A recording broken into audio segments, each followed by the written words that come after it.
My name is Leo Dresang. I am a student at UW Stout, just about to graduate from the computer science game design and development program.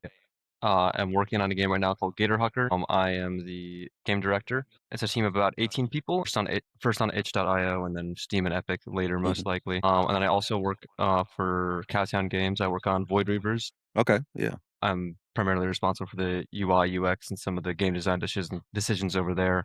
Mhm. And then I just got hired a few days ago at Immersion Ed, which is a like educational, mostly like historical education game studio.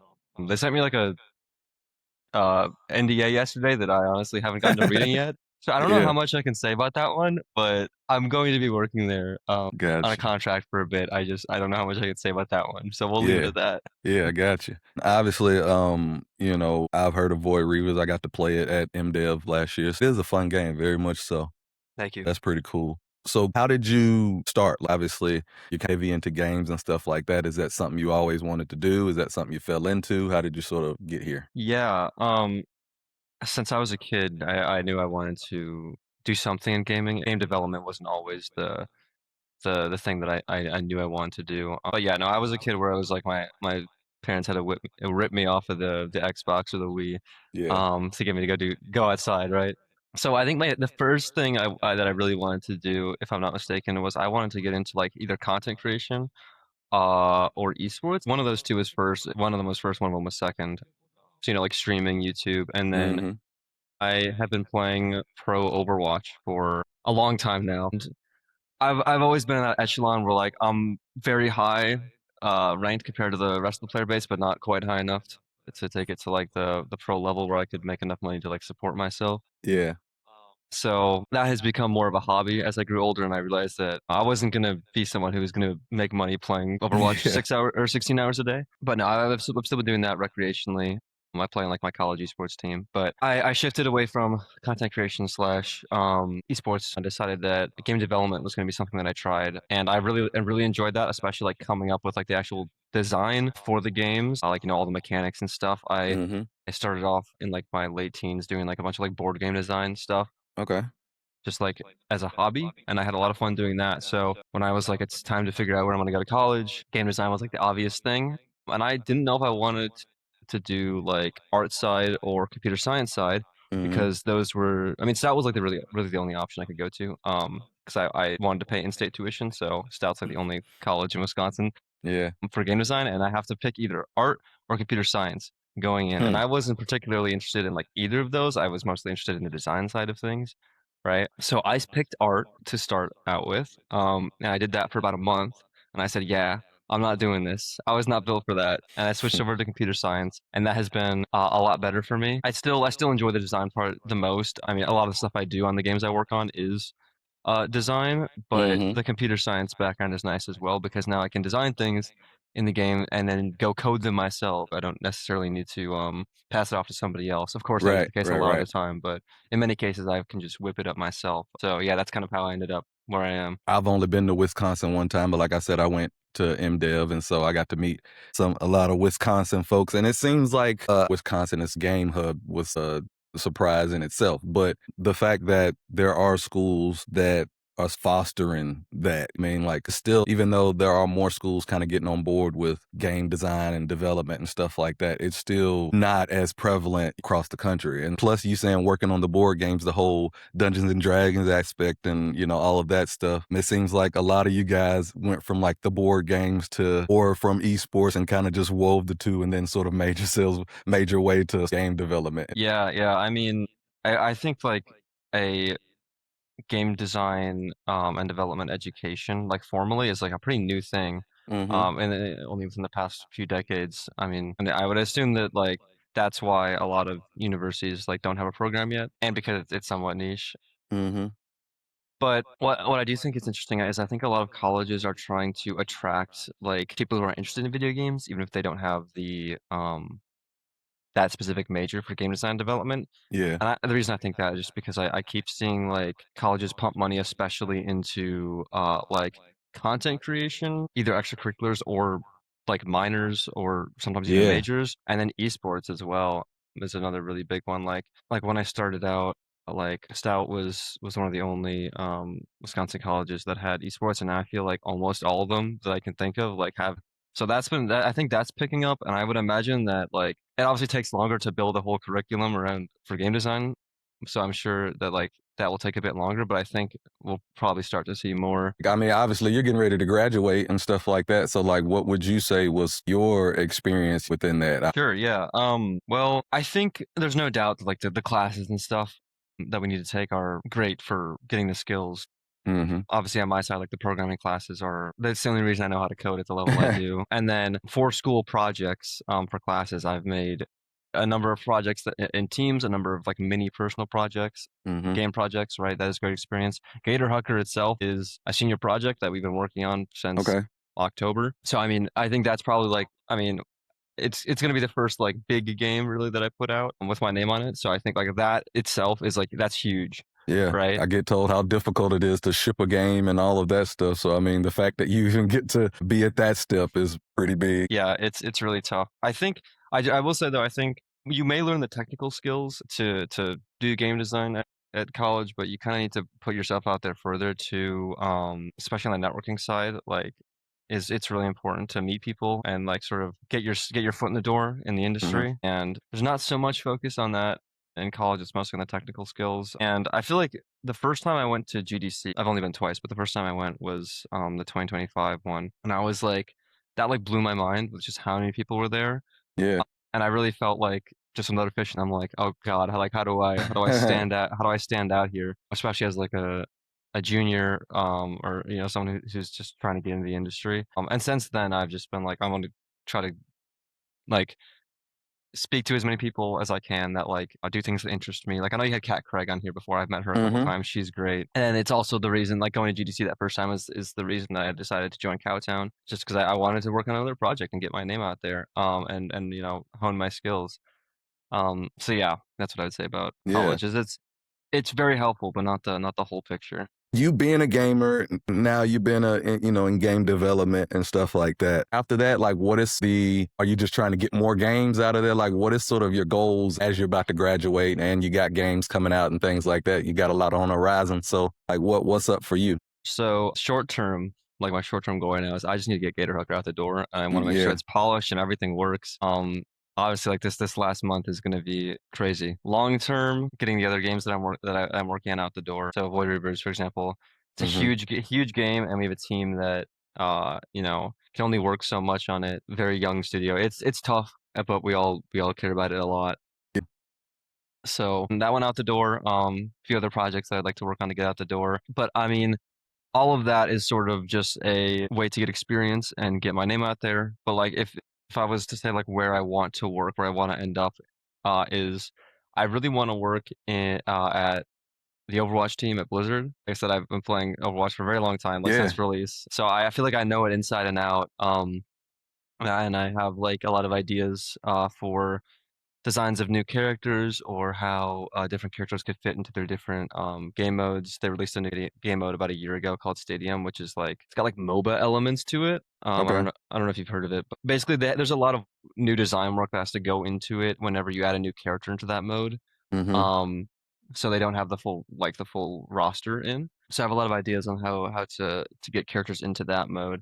So I think that's like my ultimate goal of where I want to end up, whether it be 5 years, 10 years, 20 years. Hopefully, Yeah. Overwatch is still around in 20 years. Yeah. Um, that's where I'd love to end up. So at GDC, I met three people from the Overwatch team actually, so that was really cool. I got to meet Scott and Larry. That was their names from. They were systems designers on the Stadium game mode, and they were super nice. And then I also very briefly met the game director for Overwatch, but he was getting swarmed by like a million people, so that was hard. I got a picture, and Yeah. then I kind of had to head out. Well, since we're talking about games, run through your game, like present it to everyone that hasn't either heard of it. Obviously, you said it's getting ready to come out, and I'm sure you got a lot of things rolling with that. Explain to people like what it is and what you're going to be doing in the game and all that stuff. A Gatorhucker, believe it or not, a game with a core game loop, and you get to make choices throughout the game to change the way that you play. Crazy, Cool. yeah. It was as the game director it was my design, so there's no shock there Yeah. that that's the direction we went. But yeah, so we're a team of 18, started out as 15, and then we added a few more people to help out with audio and user research stuff. So huge team, but the game itself is a like third-person brawler slash shooter kind of Marvel Rivals style, where Mhm. you play as alien alligators with superpowers. And there's a couple of things that are very unique about them. So the first thing is that they have two forms. They have their four-legged and their two-legged form, Okay. which you can switch between on the fly as you play. And each form has their own unique, different attacks. So like in the four-legged form, you have a bite and like a dash, and then in your when you get back on your two hind legs, you have like you can attack with your claws, and you can shoot a beam out of your mouth. And then on top of that, both of the forms have a customizable ability, right? So you have those two that are like base part of your kit, you can't change them, but then each Mhm. form has their own customizable ability. So we've got things like you turn yourself into a wheel and you start spinning around. You can roll around the map and you can like run into Hmm. people and knock them like way back. We've got you can use your tongue as a grapple hook with one of the abilities. You can pull enemies to you or pull yourself to the environment. There's a whole bunch of goofy things. I think we have like 8 or so of those customizable abilities that you can swap Huh. out. And then we also like other games like Marvel Rivals, we have your ultimate ability, which is also customizable. We've got a couple of ultimates that you can switch between. Yeah. Um, one of them is like a piercing laser that goes through the map, and then another one is you can summon a gorilla to like dive bomb into the map and just big AoE explosion. And the Yeah. gorillas are also a big part of the game because obviously I explained the gator part, but the hucker part is that whenever you start a match or whenever you respawn, you actually spawn outside the map, and there are cybernetically enhanced gorillas that throw you back into the map, and you can land on people to deal damage, knock them back, and if you land like Hmm. directly on them, it's an insta kill. Gotcha. So that's pretty much it. It's like it's team deathmatch or free for all game mode. It's very, very chaotic all over the place. There's Yeah. like a million random gator silliness things happening like at all times. But it's very fun, and I would say it's very approachable compared to like other hero shooters. Huh. It's you can kind of you can to some degree get away with just like no, I wouldn't say button spamming, but there's less like it's less team play because it's deathmatch. Gotcha. Yeah. So, and that was one of the goals was a lot of these games like are super Yeah. You gotta be a super wizard. much now. Like I can't imagine. Like we got you. That's what I mean. Like it's like Yeah, I've never played it. Getting into it now, it's like it's almost gonna be impossible that these games develop. They just it's hard to keep up with. But I mean, some of the games change mechanics and stuff so much to where I mean it could probably would be easier. But you say you want it to be a little bit more easygoing than sort of like a Overwatch or something. Is it like a friendly game? Would you say it's more of just like a battle royale, have fun sort of thing? Like what type of message are you trying to push with the game? Is it just strictly let's just have fun with this? yeah. It's. I mean, I would definitely say the the intended audience is like people who are gonna play this with their friends. Like this isn't a game that you're gonna jump in and be like, I want to be the highest ranked Gatorhucker player, right? We don't even have like there's no competitive mode. It's just it's very goofy and silly visually. Hmm. And that's like that's meant to imply that this is not a very serious game. You're Yeah. supposed to drop in and have fun, and like the respawn like cycle is like 4 seconds, right? It's Okay. like Yeah. you're constantly going to be in and out of combat. Like dying is really not that much of a setback overall, and like dying is fun because you get to throw yourself back into the map, Yeah. right? Like there's not a whole lot of competitive integrity, and that's kind of by design. um Obviously there's ways to outplay your opponent, but it's not like a crushing level of depth to this game. Yeah. Certainly if you play it for 3 hours, you're going to be better than you were when you first started, Right. but it's not going to be like someone who's played this for 2 weeks is going to be leagues ahead of someone who's just starting, and that's Yeah. by design. It's just supposed to be drop in, have fun with your friends for an hour, and come back again and try out a different ability set when you get Yeah. bored. Yeah, that's pretty cool. You got that coming out. You're working on Void Reavers. Obviously, you're doing the indie thing, and then going from that route to say a Overwatch to Blizzard would obviously be going to like a AAA space. So, like, are you thinking about it from that aspect? Obviously, how the gaming industry is right now, kind of all over the place. Like, what's sort of your space within that as far as mentally, working on games, wanting to better yourself, get to different places? Yeah, like you said, the industry about both game design and just like entry level computer science jobs in general are just they're hard to come by right now. I'm actually lucky enough that I have a job that I'll be working part time at least after I graduate. It's not a Mm-hmm. game design job, it's just like pretty standard like computer science developer stuff. So I have that as like I can support myself with this job. Like I can pay my rent, I can buy food, right? Right. So I don't have to worry about that so much, which is is great. I don't have to go back home and live with my parents. You know, that's nice. So for me, like obviously I said my like ultimate goal is is like working on the Overwatch team, but like if the question is like, what do I imagine the path to get there is going to look like? It's going to be working probably the job that I have now that I was just talking about until I get a game design job, which I can support myself which with how the industry is right now, may not be for a while. But yeah, just working on games on the side. After Gatorhucker, you know, then the next thing I really want to work on getting out there is Void Reavers. And then there's a couple other like prototypes that I've made. Well, there's one specifically that I made with a friend of mine who's an artist that we've had on the shelf for about a year. It's a card game.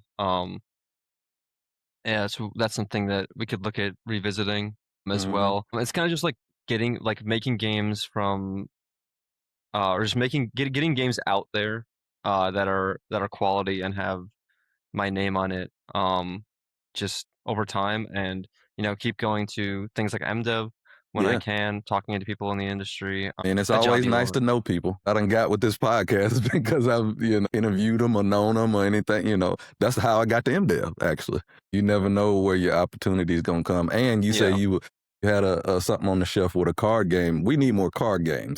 I love card games. That's my jam. I play Yu-Gi-Oh. I play Gwent. You ever play cribbage? I've heard of cribbage. The best way I can describe this game is it's called Crabbage. It's crab themed, but it's cribbage and like it's like Balatro is the best way I can put it. And cribbage is a much more complex game than poker. I've heard of cribbage. I barely play. I'm a blackjack player if I'm going that way. If you got anything that you do want to plug and let people know how they can find you and find all of these things that you're working on. My website is Leo Dresang, just my name, and then my.canva.site. You can find like my LinkedIn on there as well if you want to connect with me. And then if you're looking for Gatorhucker stuff, we are Gatorilla Games on Instagram, and then our website is Gatorilla Games. That I should probably spell that. That's GATRORILLA Games. .wixsite.com Okay. /Gatorhucker. Then Cowtown, of course, as well. Is cowtowngames.com. You can find it, like if you want to find that cribbage prototype game that I was talking about, that's on my website. There's a link to it on there. Okay. Is there anything else that I didn't cover that you would like to cover? The only thing I would say is like I feel old, but that's unrelated, which is probably funny coming from me because I'm 22. But like the moment I turned from 21 to 22, I swear I could start to like feel my joints. I'll tell you a secret. You shouldn't say you feel old yet. You shouldn't say that until you get to about 30. Because when you get to 30, I tell people all the time, it's not that you can't do the same stuff that you already do. It's that you're going to be the exact same person. You're going to feel like you can climb the same tree you always was able to climb. You're just going to be sleepy doing it.